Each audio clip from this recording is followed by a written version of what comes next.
I'm joined today by Russell, Texas Bentley. Russell is our frequent guest. He needs no introduction. We love Russell's insights, his military and geopolitical analysis, and his journalistic work there in Donbass region, where we know the war continues for the 9 years already and counting. Russell is American who moved to Donbass region in 2014. So he has been a first-hand witness to what was going on in that area of formerly Eastern Ukraine, now a part of Russian Federation, not recognized by Ukraine in the West. However, the people of Donetsk People Republic are considering themselves now Russians, as Russia formally admitted them into Russian Federation. So this very complicated region of Donbass and the complicated political story behind it, Russell is the heart of the people of Donbass who speaks the truth, no matter who likes to hear it or no matter who decides to twist it. Russell says it like it is. Hello, Russell. Thank you very much, Elena. It's great to see you again. Always a pleasure to talk with you. Thank you, Russell, very much. Russell, there has been this incredible tragedy. There was this murder, assassination, explosion in Saint Petersburg in a café that took the life of the famous Russian journalist. Vladlen Tatarskiy was his pseudonym or his pen name. Mm-hmm. And his real name, I believe, was Maxim Fomin. Fomin. Oh, thank you for correcting me. And the person who allegedly brought that statue to his event has been apprehended now by St. Petersburg authorities, as I understand. Could you tell the viewers what really happened, what we know so far? Who was Vladlen Tatarskiy? What was his journalism? And what do you think about this acts of terror that seem to haunt Russian journalists who speak about the situation between Russia and Ukraine and lose their lives, while international community is definitely silent and does not rebuke such actions? And who is behind it? Well, Max Fomin was a true hero. He's already been awarded the Order of Courage by Vladimir Putin himself. He's been posthumously enrolled in the Wagner organization, which means that he will get the same kind of, death benefits and social benefits that Wagner soldiers get when they're killed in action. So both Putin and Prigozhin have paid him the highest respects, and he certainly deserved them in every way. He was a young man. He was from Russia. Actually, in 2014, according to Goodwin, who is Daniil Bezunov, who was the deputy director of the DPR Press Center, who explained his biography, a short biography that was written like yesterday, said that Max Fomin was serving time in prison for, as Bezunov put it, the mistakes of his youth, which, a lot of good guys have served time in prison. I mean, you can think about it, Nelson Mandela, Fidel Castro, a lot of good guys go to prison for, the wrong reasons sometimes. I don't know what it was that he was doing time for, the mistakes of his youth, as they say. He was offered in 2014 to be released from prison to go to fight in Donetsk, and he took that opportunity. He came to fight in Donetsk in a Vostok battalion, the same battalion that I was in, and he made a name for himself as a good soldier, as a patriotic defender of the Russian world. And then for some reason, the Russian authorities demanded his return to prison, and he was forced to go back to prison. He was treated very harshly upon his return, and he was eventually, finished his sentence and got out. And as soon as he got out, he came back to Donetsk to help in every single way he could. He was a major, major force for aid to the defenders and humanitarian aid for the citizens here, the civilians. He was a real major force in the information warfare sphere. He had a Telegram channel that was followed by many thousands of people. And he was an all-around great guy. He was respected by everyone that knew him. Oleg Tsarev paid respects. Alexander Khodorkovsky, who knew him personally when he was a member of Vostok, and when he returned to give human aid to Vostok, also said he was a great guy, and said he will say his prayers for the soul of Max Fomin. And so, this was a truly great hero. He was murdered in the usual cowardly way by, a treacherous bomb that was set up. The situation was that he had been going around in Russia giving like, a seminar or a speech or something like that. It'd be like, the evening with Vladlen Tatarskiy, and he would tell people, he would tell the stories about what's going on in Donbass, and he would say, "What are you doing about it? Why aren't you giving everything you can?" And that was one of his techniques for raising money, and it worked. He raised a lot of money, and he spent it, on equipment for the guys who really needed, who are defending the civilians, and on the civilians themselves. A couple of weeks ago, he was in Moscow on this, information fundraising tour. And a girl came up to him and said, "Hey, I'm an artist. I made this card for you." And she gave him a card. And then just a few days later, he's in Saint Petersburg, and the same girl shows up, but this time with a sculpture. And she said, "I'm an art student. Now I'm in the sculpture department. I want to give you this." She was stopped at the door by the security, and the security said, "No, you can't bring that in. It might be a bomb or something." And so she left it there, and she went up and she told Maxim about it. And he said, "Oh, I know this girl. I've met her before. Go ahead, bring it on in." So she brought it in. She showed it was, a very ugly, amateurish sculpture, and it contained about 200 grams of high explosive inside.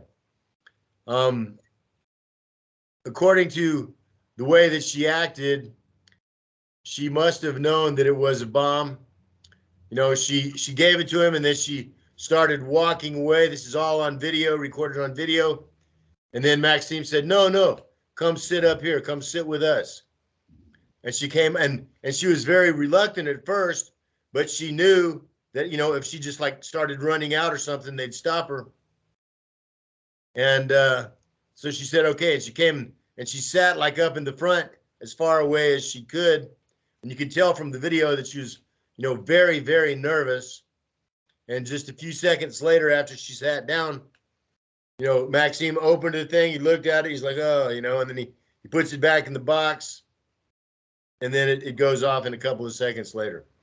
The bomb itself, it was not a fragmentation bomb. It was just a high explosive. So just the shock wave would kill someone that was close to it. But there wasn't what they call strike elements, ball bearings or something that would go out like bullets, like shrapnel. And so Maxim was very close. He was killed instantly. Other people were injured, but no one else was killed besides him. And what I believe happened is this. Okay, so this woman, what's her name? Daria Trepova or something. Yeah, Trepov, Daria whatever it is. Trepova or So something like that. this creature, she was, you know, bisexual, vegetarian, libtard, you know, anti-war, in Navalny's organization, had raised money for the Ukrainian army, had been arrested before for protesting against the war, along with her husband. Now, her husband conveniently was out of the country at the time, in Ukraine, of course. Wow. And so what happened, this is, you know, it's a very classic example. You know, this guy seduced this stupid, disoriented, you know, isolated, not very attractive, not very intelligent girl. And, you know, he used her like a pimp uses a whore, you know. He said, you know, you're going to do whatever I want. And I love you, baby, as he beats her, you know, whatever, to force her to do. And so my opinion of what happened is, you know, they, you know, and this is, and she's already confessed that it was, you know, the SBU and Western Secret Services that were behind this, that, you know, came up with the plan, that told her what to do, that told her there was a microphone inside of the statue, which is, you know, even someone as stupid as her wouldn't believe that. And so what I believe happened is that then her husband said, listen, baby, you know, I got to tell you this because I love you. It's not really a microphone, it's a bomb. But you go put it there, and there's going to be another guy outside with the detonator, but he's not going to set it off until you leave, until you're safe, you know? And so, and of course, obviously, she wouldn't have set it off herself if she's sitting there right next to it. Obviously, there couldn't have been a timer because they didn't know exactly when she would be able to give it to him. So there was someone outside with a remote control device to detonate it. Okay, so whoever was outside knew that she was still in there, still right close to it. And they set it off anyway, because as the CIA, you know, classic CIA operation, you know, it's a triple cross. They want to, you know, not only kill their target, they want to kill the person that they involved in the operation so they can't talk. Yeah, the cleanup crew. I watch enough movies when they show that first there is a target and there is a hit, and then there is a cleanup crew that shows up and gets rid of the hitman. Mm-hmm. Well, you know, a very real similar analogy would be the JFK assassination, you know, where Oswald was the patsy. He's not the guy that did the shooting, but he was the guy that was framed for it, you know, and they told him, hey, all we need you to do, we're just going to scare Kennedy or something. You know, you just go up there, or you watch, or you film, or whatever. And then, you know, they you know, they're telling him, don't worry, you're going to be cool. We're going to take care of you. And then 5 minutes later, he's framed for it, you know, just like this girl, you know, I mean, obviously you can just look at her and tell that she's very stupid, you know, brainwashed even, you could say. And, you know, she's the patsy, just like Oswald was. And their intention was to kill her too, so she couldn't talk. And, you know, they messed that up. And so now she's going to tell everything that she knows, which won't be that much because everything they were saying was a lie. But her husband, who does know, he got away. You know, he's not in Russia or someplace that Russians can get to him, at least legally. But yeah. Is he in Russia, in Ukraine or Uzbekistan? Because I read something about Uzbekistan, that she was going to fly out. She immediately cut her hair after this occurrence, and was on some in some rental apartments with her friends, and packed her bags to supposedly fly and had tickets to fly to Uzbekistan. I was wondering if that's where her husband was, to join him, or. Well, I would think that Russian special service. I mean, and I've heard that Uzbekistan. I've also heard that she had tickets to Turkey, and then from there on to Ukraine. But Oh, I see. I mean, You're right. You're right. Maybe through Uzbekistan, go back to Ukraine, because you can't probably fly directly Russia to Ukraine. You're right. I think I you read can't. something Of course about. not. I've read something about her going to Uzbekistan first and then going possibly to Ukraine. Well, Russell, thank you for this overview. I have a few questions. I watched the tape too. You think that somebody who detonated this was outside? What do you think? Could have somebody been inside at the event? And I read in what exactly this bomb, I mean, some people say that she could have made the sculpture herself, because apparently she dabbled in the sculpture and art. What exactly this bomb thing? I mean, like, some people say it was possibly detonated with a SIM card that was inside. Do you have a concept of how this works? If Sure, it's of course. It's been. I mean, it's been, since the invention of cell phones. Remotely detonating a bomb with a cell phone is very simple, basic, military technology. I mean, the Israelis have, I mean, everybody can do it now. I mean, even non-state actors can do it. So could that bomb could have it been made by her? Could she possibly have had a clue of how to put whatever that explosive was? I'm trying to picture that sculpture. Was the explosive was inside the sculpture? Was it hollow inside? Or is it a part of the sculpting material? I mean, how does, in other words, how I does don't it think it go was the up? sculpting. I've seen, photographs of the sculpture. It was like a bust it was painted gold. It had like a old school Soviet Army helmet. It was really ugly, very amateurish. It wouldn't have gotten a C in a high school art class. And Maxim Fomin was obviously not impressed with it either. I mean, he immediately put it back in the box. And I mean, but again, the thing is, the FSB has estimated had 200 grams of high explosive. That's like a half a pound. That's a very powerful explosion. That kind of explosion doesn't need to have, and the thing is too, with an explosive, with a bomb, the stronger the container, the more powerful the explosion. So it was something that was intended to kill people only within a very close radius. And,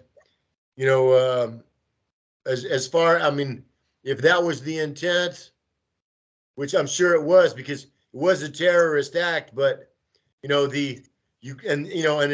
it's absolutely going to be proven beyond any doubt by any serious, sane person that it was the SBU, the Ukrainians, and, NATO, US that did this.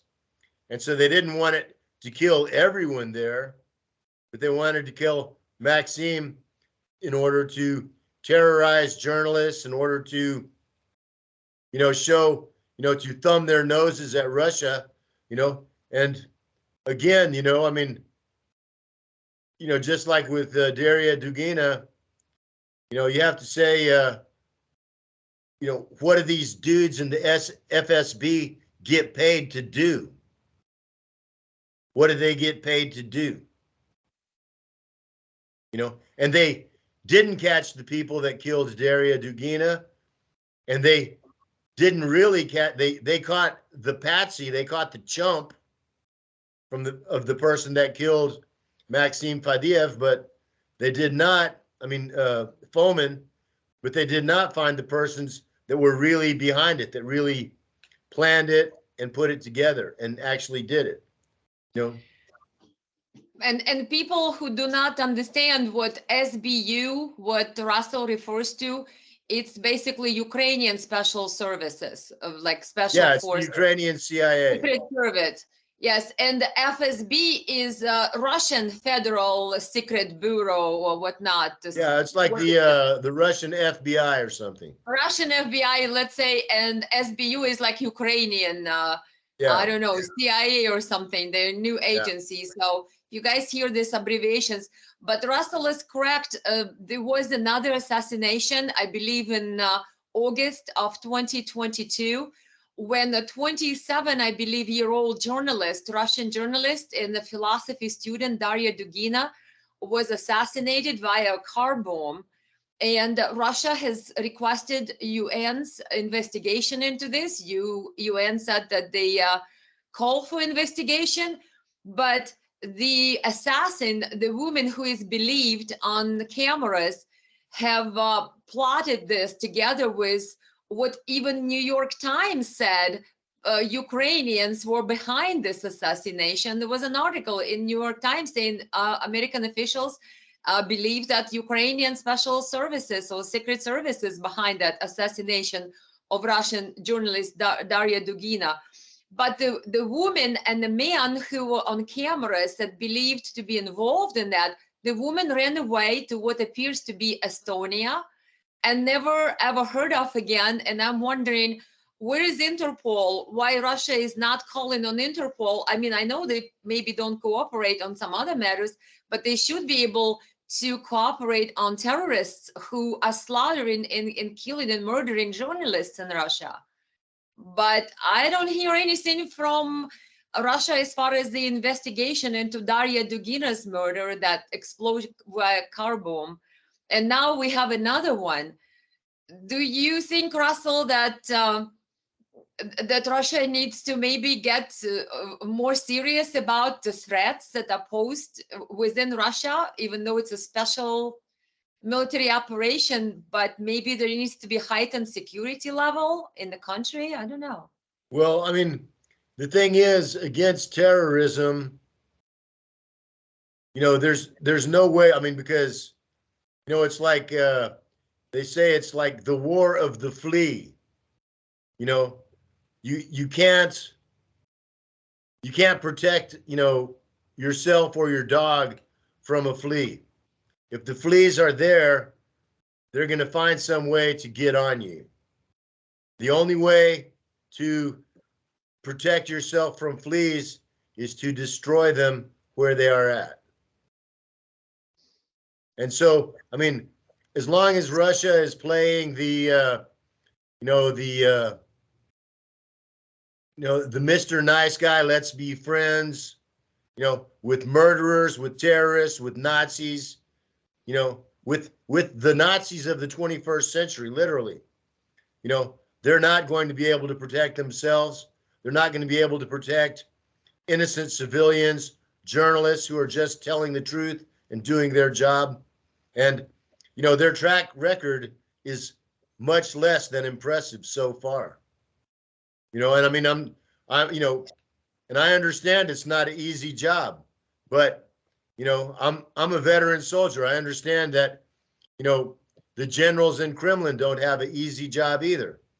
But perhaps the ones that, you know, continue failing to succeed, perhaps they could learn how to do their jobs better in a trench in Mariinka or Avdiivka with a shovel, you know, and then they can study it from the bottom on up, you know, because the thing is, it's mistakes, you know, from the dudes that are supposed to be experts, paid for with the blood of the people that are supposed to say, oh, these are the experts, they know what's going on, and we can trust them. You know, and Maxim was a great guy. It was a huge loss for, you know, not only for, you know, the, you know, material assistance that he was bringing for the information warfare, and he was an expert. at information warfare. And I mean, and what he did was tell the truth. And he, like me, and I mean this, he also pushed his luck with the big boys in Washington, in the Kremlin sometimes. He criticized people that it can be unhealthy to criticize. And I mean, and I'm in no way am I inferring that it was anything other than the SBU and NATO operation. That's exactly the fact. It's beyond any question. But, Max told the truth, and he didn't care who didn't like it, and that's the real job of a journalist. He's not a PR man. He's not an ass kisser. He's a man that went to the front, saw what was going on, and as General Alexander Khodorkovsky recently said, and that's one of the good things that's happened in recent days is Vladimir Putin has promoted my commander, and who I consider to be the greatest military man that's stepped on the land of Donbass since the Second World War, Alexander Khodorkovsky, promoted him to general. Not of the Russian army, but of the DPR MVD, internal troops.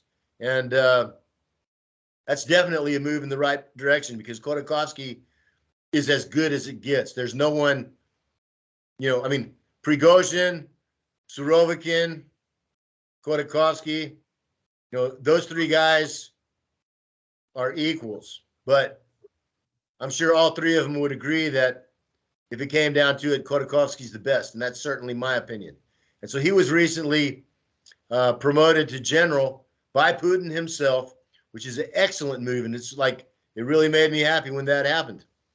But Khodorkovsky said that when Max died, it was a blow. Because he knew Maxim Fomin personally, because Maxim had served in the Vostok Battalion, and he'd gone back to Vostok with human aid since then. His positive noy was hot dog, and he said that the guys used to laugh about that and stuff like that. But he said that it's not just a loss of an information warrior and a serious human aid provider, but it's a loss of morale. It's a strike against the morale of every soldier that knew him, of every human aid volunteer, and every information warrior, every war correspondent who wonders, who's going to be next, And, to be honest, I'm not scared of dying. I thought I was going to, die before the end of the winter of the, the first year I came here, I didn't think I would live from December till the spring when I came here. But, that doesn't mean I want to die. And, I have things still to do. I have a wife to protect and take care of and all that. But when you see, inside of Russia, it's a slap in the face. It's a spit in the face. Not just of the dudes who failed to do their jobs and let it happen, but of all Russian people and all people that trust and believe and love Russia. Because the Ukrops and the NATO Nazis, they're saying, hey, look, we can do anything we want, We'll get you wherever you are. And I'll tell you something. I talked to my godmother today, and I may be going to Russia for one of these kind of events, just like Max had myself in the near future.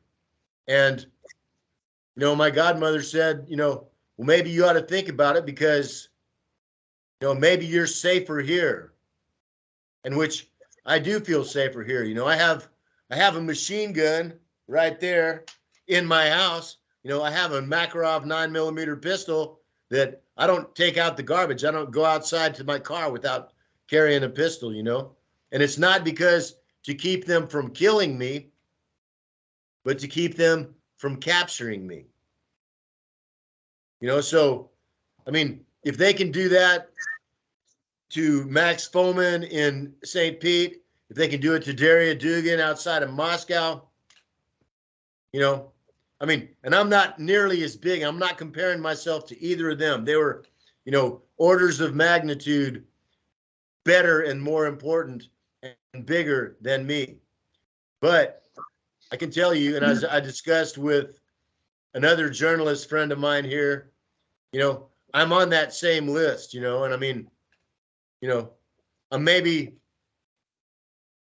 not in the top 100, but I'm in the top 500 for sure. You know, and if they think that they can get me easily, they will. Thank you, Russell. I was going to mention that I believe Vladlen Tatarskiy or Maxim Fomin, as you said, his real name was, I believe he was born in Makeyevka. I think he's a Donbass native. That's what I thought. That's right. So that's right. He's from that area where you're at right now, right? That's and then right. The bomb explosion, there was about 100 people in that meeting, which he had a meeting with his subscribers, his supporters. I believe he has over 500,000 subscribers on Telegram alone. I don't know if he has some other platforms. And he also is author, I believe, of some books. And he was very much into Russian Orthodox religion, I believe. He liked to quote Bible and things like that. He was very religious, how I understand it. And he met with his supporters at that cafe, which used to belong, I understand, to Prigozhin, the Wagner Group owner, or I don't know, commander of Prigozhin. And then when this bomb exploded, first of all, what surprised me, that woman who brought that sculpture, and you're correct, he basically invited her to bring it in, which appears that she said, oh, they told me to keep that box I brought a gift for you at the entrance at the closet room. They told me that there could be a bomb in there. And I think Vladlen told her, yeah, bring it in, then we could check it out or test it out. And I almost feel watching that video that he already knew what was coming when he invited her to sit right in front of him. I think that was a test. I think when he invited her, because she said about being a bomb and whatnot, and I'm thinking he tried to be nice and polite, you know, he meets with his supporters. He doesn't want to look like he's expecting the worst.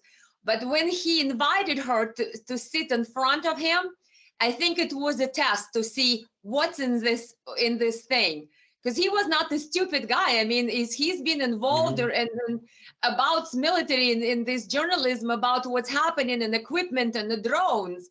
And you rightly so said that he did happen to criticize. I've seen some of the articles about the Ministry of Defense overcharging for the drones production for the Russian army, that the drones do not cost so much, but I guess they produce them at a little bit higher price. And there was something like he was trying to get to the bottom of why the Russian army doesn't have enough drones, why they're so highly priced, and can we make them cheaper or whatnot.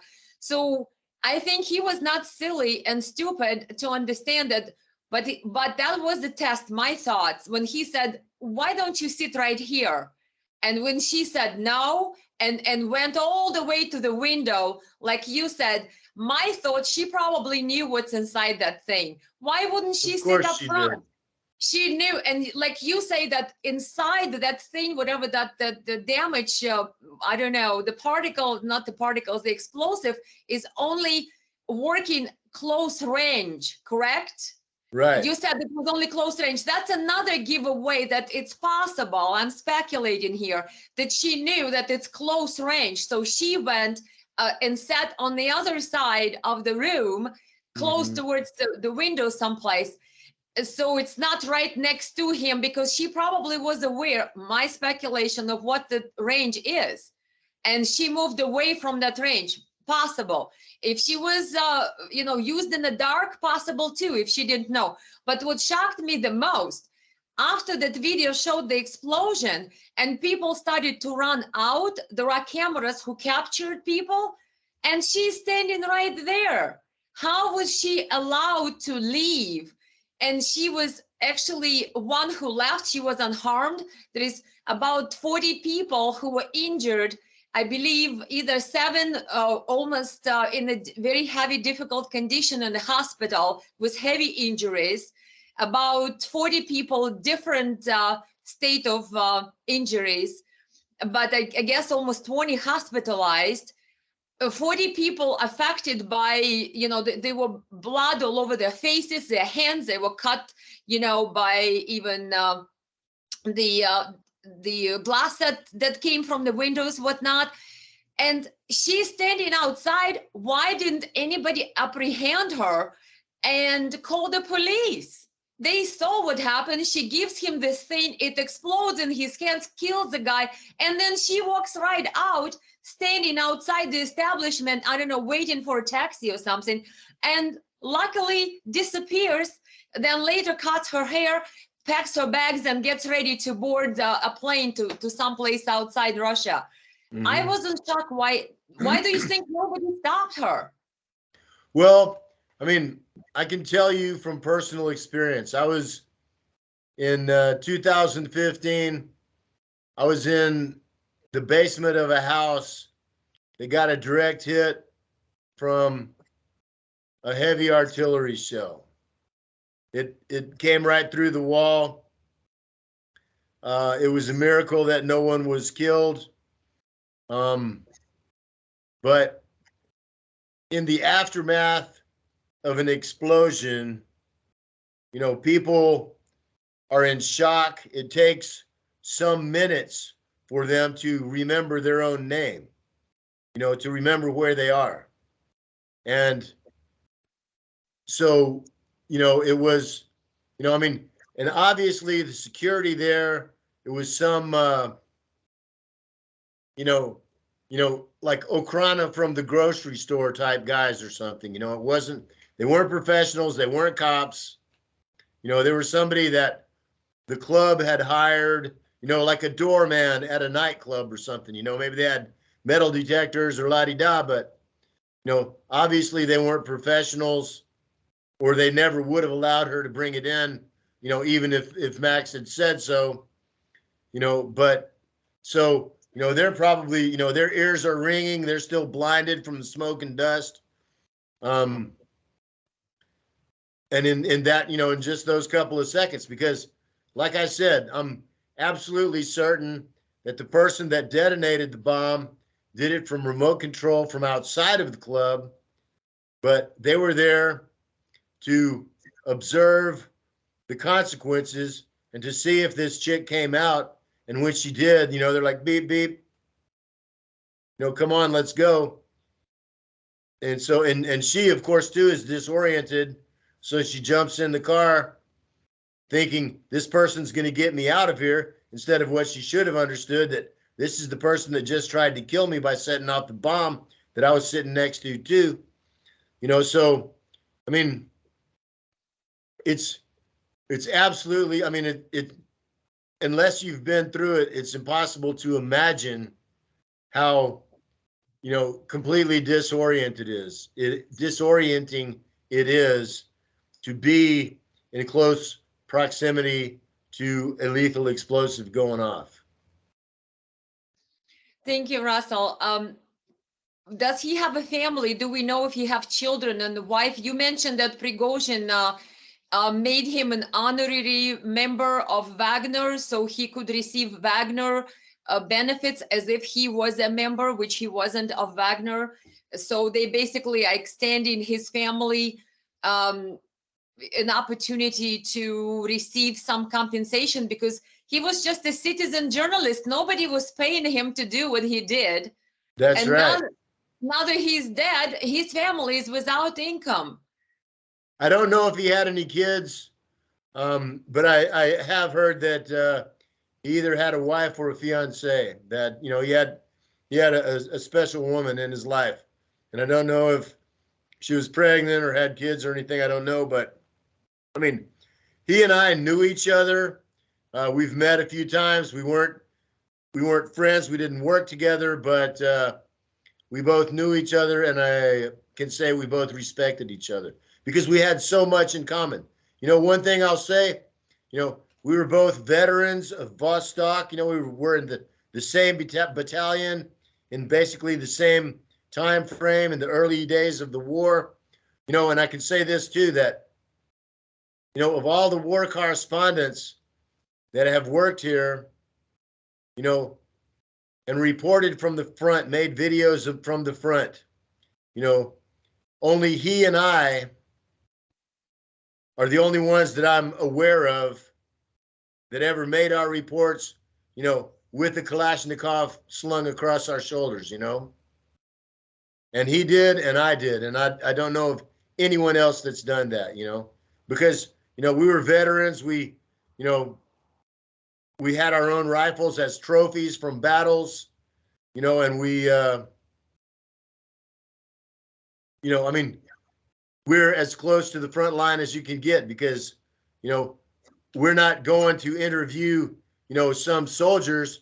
We're going to visit our friends, you know, the guys that we fought with, you know, the guys we served, we fought beside, you know, and so, you know, and he also, like I said, he was also a big human aid guy. He was also, you know, an expert in information warfare. And like I said, you know, I'm not in his league, but I'm definitely in his category. And there ain't really anybody else besides him and me, you know. And now there's me, you know.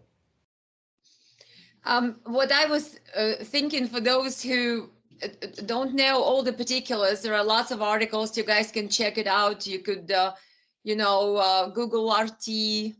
The Russia Today has lots of articles about Vladlen, and his name again is Maxim Fomin. You said correct, Mm-hmm. and the lady who is apprehended in connection to this explosion that injured at least 33 to 40 people in a very difficult, heavy condition in the hospital.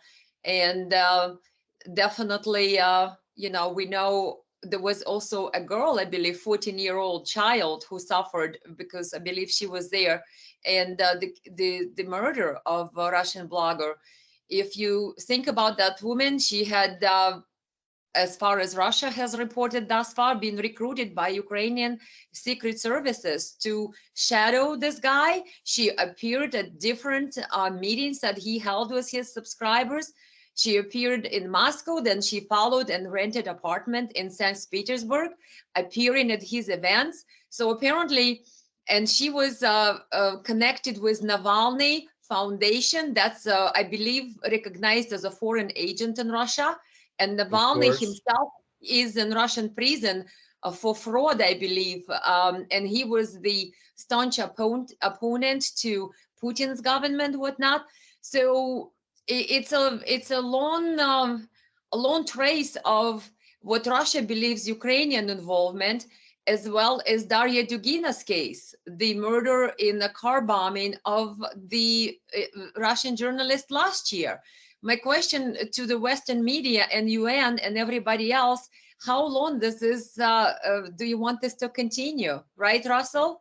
Well, I mean, and of course, just from the, you know, terrorism aspect of it, I mean, it doesn't just go back to last August with Daria Dugina. I mean, Alexander Zaharchenko was murdered by a bomb. You know, Givy and Motorola were murdered by bombs. Moscovoy was murdered by a bomb.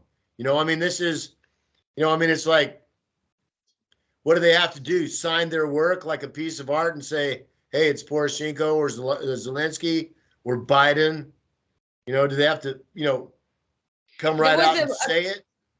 There was a car bomb in Melitopol also, in that Russian control area. And the former head of the administration that cooperated with Russians, I guess, he was injured and is injured in a hospital.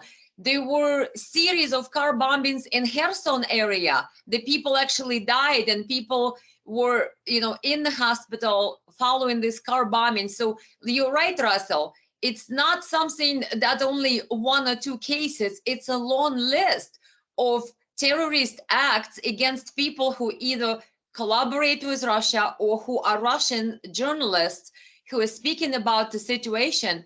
It got to stop, but it looks like Western world looks the other way. UN looks another way. Biden administration looks the other way. And Ukrainian ties to even Crimea bridge. Remember the bomb that killed the truck driver?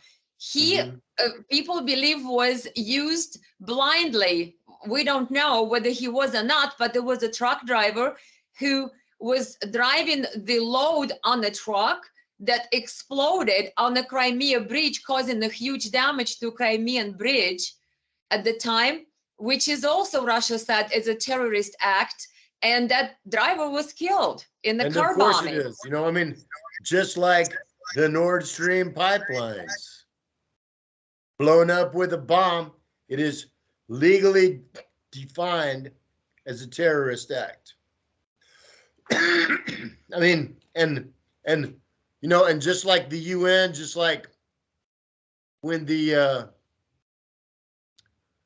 OSCE or you know the IAEA, the UN Atomic Energy Protection, when those clowns, when they went to the Zaporozhye nuclear power plant, when it was being bombed on a daily basis by the Ukrainian army, including while they were there, and they're, you know, I mean, they couldn't lie and say it wasn't being bombed.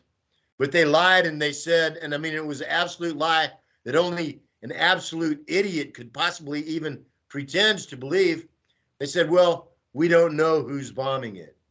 Yeah. You know, I mean, so the UN is a clown show. The IAEA is a clown show. The OPCW,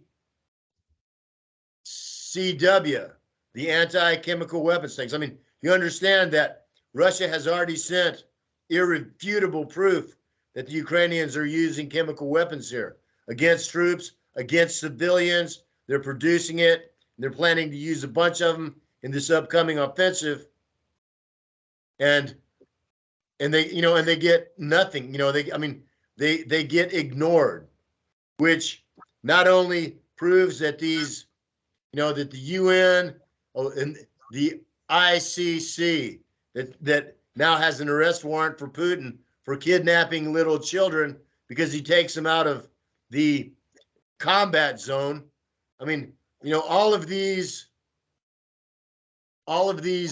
organizations that may at one time have had some good influence on the world are now garbage. They are run by liars and hypocrites and absolute scumbags that have no decent morality or humanity at all. Yeah.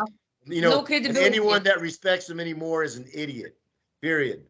They're the opposite of what they pretend to be. Yeah, they've been politicized and they're serving particular political agendas. I remember that UN woman, Pramila something or other, when she came and said that Russian soldiers are fed Viagra in order to do bad things to, you know, to the women in Ukraine. And then you look up the article from Gaddafi's day and another narrative, Gaddafi soldiers get Viagra in order to do bad things. I'm thinking, these people think we can't Google. These people think we don't remember their narratives because they're just not too creative. They keep repeating the same ridiculous claims every time just for the political reason. But this was shocking that the woman from UN, and then remember the pranksters called her and said, so do you have proof of this Viagra that you've made a claim? She said, oh no, I don't have any proof. So-and-so from Ukraine told me about it. So it's like, you're a UN official. They don't need any What are you talking about? And she goes, oh, that's not my job to investigate. So they can make claims that are politically convenient without investigating. But what needs to be investigating is this assassination of Russian journalists and people who are in the Russian controlled areas by all these terrorist acts. Oh no, they don't want to investigate that. Why, why bother? Russell, quickly before we go, your upcoming offensive, are you scared now? Are you shaking in your boots that Zelensky is coming with the huge offensive coming in? Yes, you see, I have my white shirt on so I can wave it as a surrendering flag when they get here. I see that. Yeah, I you're tell you scared, that right? it is a very, very serious danger. I've written an article recently that a lot of people have read. It's and some important people too, making the point that what I believe the offensive is going to be is not in Bakhmut. It's not going to be down by Zaporozhye towards Melitopol. It's going to be the same plan that they had a year ago that the special military operation prevented, which was a direct attack from the Donbass front into the middle of the main DPR cities, which is Donetsk, Makiivka, and Gorlovka. I mean, the front line today in Mariinka, Ukrainian military forces are 15 kilometers from the center of Donetsk. The center, not the edge of Donetsk, from the center. If they move 5 kilometers forwards, they're in Donetsk. They're in Petrovsky district. They're almost to my house. If they move 15, they're in the center of the city. And if they get into the center of the city, then they have, first of all, 1 million human shields, which neutralizes Russia's most important military advantages, which is their air power, their rocket power, and their artillery power, because you can't use those weapons in a city of 1 million civilians, without collateral damage of your own people. They'd be, and of course, just as in all the other places, like Bucha and Izium and Kherson, as soon as the Ukrops get in here, they're going to just start killing people on a wholesale basis, real genocide, and then they'll blame it on, Russian bombing or something, Russian troops or something like that. So from a military standpoint, and I'm not a military expert, I'm not a general, but I've played a lot of chess, and I'm familiar enough with physics to know that the shortest distance between 2 points is a straight line. And, why would they want to go 100 kilometers from the front line in Zaporozhye to Melitopol? Why would they want to, make a concerted offensive to take Bakhmut, which is an empty city, basically a pile of rubble, when they can go 15 kilometers? If they shift the troops that are concentrated, Prigozhin says 80,000 troops are concentrated around Bakhmut, but it's like 20 miles from Bakhmut to Gorlovka. They can do that. They can be on the Gorlovka front in the afternoon, or they can leave at dawn and be there by lunchtime, And then if they take Bakhmut, they have an empty city of rubble. If they bust through into Gorlovka, then they have, first of all, tens of thousands of human shields. They have all the gasoline in every gas station. They have all the food in every grocery store. They have everything. They have water. These are all things that, logistically they would need to bring with them, unless they bust into a regular operating city, and then they're already there and they can just take them by force, and they don't even have to pay for them, and so it's a very serious. If I was a Ukrainian or NATO general, that would be, or if I was a Ukrainian or NATO mercenary or soldier, and they said, what should we do now? I would say, let's go into the big cities. because then once we get there, we have, the place to stay anywhere we want. We have all the food in the grocery store, all the fuel, all the water still running. We don't even have to bring that stuff with us. And logistics is, they say wars are won by logistics, So Yes. I'm very concerned about that. I'm not going anywhere. I do have to go to Russia here in the near future, and I am going to make that trip with my wife. And as soon as we're done with our business, we're coming straight back here. I understand what it's going to be like. I've been to Mariupol, I've been to Volnovaha, I've seen what a city looks like after, hardcore war. And it's not pretty, and it's not something I want to see again. But, I have friends, I have family here. I'm not going to be a refugee and go to report from Rostov or, Crimea or something. I have to do this business, and as soon as I'm done, I'm coming back. And, I'll say that one thing that, before the end of May, I guarantee the Ukrainians and NATO Nazis will make their move. And I'm 90%, more than 90% sure it's going to be against the main cities in Donbass. They'd be stupid. They would have to do more work for less return than any other scenario. I was just going to say, from what you described, how close they are right to the center of the city, that sounds too easy. Instead of, going through some major defense lines, this is right there. And it's scary. We have good defense lines here, and we do have a lot of soldiers here. And hopefully, we have a lot more than, people realize, and hopefully we've got some surprises up our sleeves. But, I drive every day to Petrovsky District, and it takes me 30 minutes from the center of the city to get to Petrovsky in a car. And if I drove 15 minutes more, I'd be in Mariinka. I'd be on the front line, where the Ukrops are. Russell, how you said that Ukrainian army amassed 80,000 troops. Is that near Bakhmut? Because I read someplace that they've amassed apparently either 9 brigades or 8 brigades or something along the lines. The 80,000 is just near Bakhmut.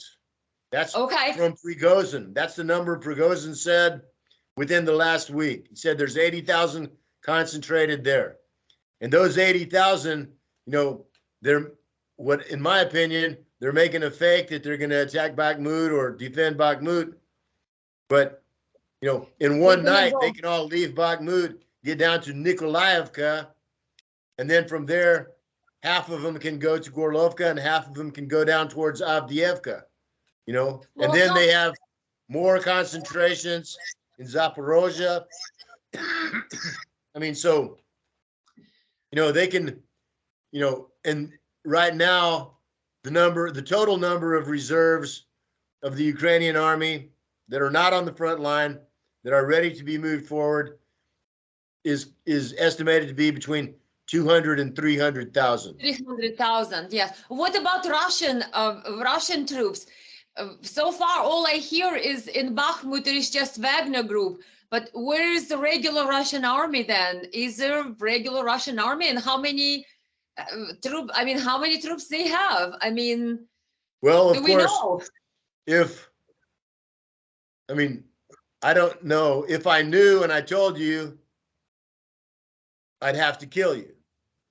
Oh no, really? Or else somebody would kill me. It's not like public knowledge.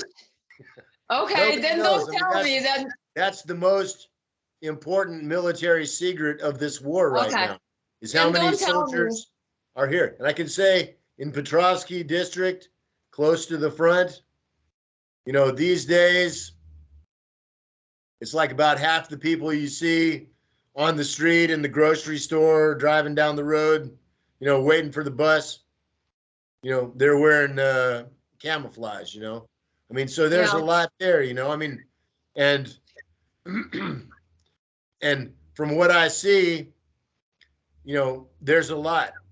What I hope is that there's a lot more than what I see. More.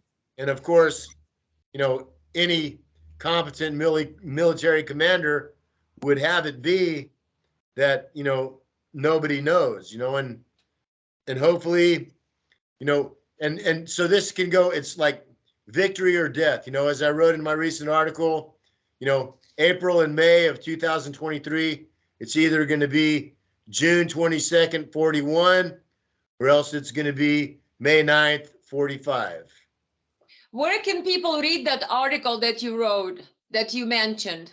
It's I'll send you some links. You can put it down in the description of the In the video. description? Mm-hmm. It's the Greenville Post, which is a news blog. You know, a very good alternative news blog that I've been working with since 2015.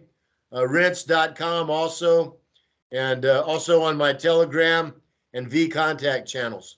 I'll post the link to it. Please send it to me in the description to this video. Anybody who wants to read Russell's article, check the description under this video. And so, Russell, you don't think they're going to go for Crimea, or do you think they're going to try to go and do the offensive in 3 different spots to see which one does the best and then pursue that one? Or well, are they going to just no, focus because on one area? What do you think? You know, it's a basic principle of military science. You do not divide your forces. You choose the one place that you want to hit, and you hit it with everything you got. Because then once you bust through the line, you know, then you can go. If the Ukrainians can make their way into the center of Donetsk and Makiivka and Gorlovka, then they've taken those cities. They've taken Donbass. And in that case, I mean, it will not just be, it will completely change the war. It will, if the Russians lose the cities of Donbass, they will lose Crimea and they will lose the war. And I'll say that as absolute, I mean, based on, you know, military principles that, you know, are as solid as the law of gravity, you know? I mean, Russia cannot recover from the loss of Donbass politically, militarily. I mean, what the Ukrainians planned to do last year that the Russians came in on the special military operation to prevent, they planned to do with 150,000 soldiers. You know, now they got 200 or 300. And so, you know, if Russia is not ready, it's too late to get ready now, you know. And you know, these Nazis, and they're genuine Satanists too. They have like occult ideas, and they like to do things on special dates. You know, and April 19th is Hitler's birthday. You know, May 9th is Victory Day. Well, I remember that Crimean Bridge was bombed on Putin's birthday. You know, Exactly. President Putin, apparently, I read in the newspaper article, really loves this Crimean Bridge and really thinks it's a great state-of-the-art bridge that he personally like holds very near and dear. And on his birthday, that bridge happened to have been damaged via the attack and the terror acts of the car bombing. So yeah, it makes some sense. So those are the dates we should be looking out for. Well, I mean, those are Significant. two dates that are coming up in the next 6 weeks that, you know, our enemies, you know, the Nazis like to, you know, are going to be special dates for them. You know, the one to give Hitler his birthday present, the second to, you know, to spoil forever the idea of the victory of Yeah. Soviet Union over Nazism in the Nazi Second World War. Germany, yeah. Well, Russell, I wish we had a better, more uplifting note to end our little interview with, but I guess we'll have to wait and see.